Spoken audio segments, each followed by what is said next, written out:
થરાદ ખાતે આવેલી મુખ્ય જિલ્લા પંચાયત કચેરી, સરકારી કોલેજ અને શાળાની આજુબાજુના માર્ગો પર વરસાદ બંધ થયાના 5 દિવસ બાદ પણ પાણી ભરાયેલા રહેતા સ્થાનિકોમાં ભારે અસંતોષ જોવા મળી રહ્યો છે। દૈનિક હજારોની સંખ્યામાં આવતા અરજદારો, વૃદ્ધો અને શાળાએ જતા નાના બાળકોને પાણીમાંથી પસાર થવાની ફરજ પડી રહી છે। દર ચોમાસે સર્જાતી આ સમસ્યાના કારણે રાહદારીઓ તથા વાહન ચાલકો ભારે મુશ્કેલીનો સામનો કરી રહ્યા છે, જેથી તંત્ર દ્વારા આ પાણીના કાયમી નિકાલ માટે યોગ્ય કામગીરી કરવામાં આવે તેવી લોક માંગ ઉઠી છે।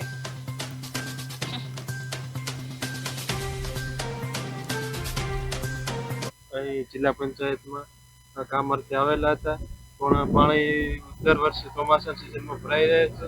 ખૂબ અવર જવરમાં તકલીફ પડે છે। ચોમાસાના સિઝનમાં ઘણી બધી તકલીફ પડે છે। પાણી બહુ ભરાયેલું, એનો કાયમી નિકાલ થાય તો સારું કહેવાય। અને આ મેન કચેરી જિલ્લા પંચાયતની છે, એમના કામકાજ માટે આવેલા છો અને અહીંયા પાણી બહુ પડ્યું છે, ડર લાગે એટલું।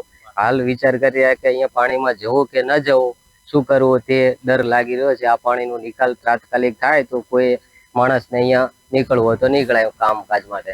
પાણી ભરેલું પડ્યું છે, ગંદુ પાણી છે। હાલ સાધન કે ચાલીને જઈ શકાય એવું નથી।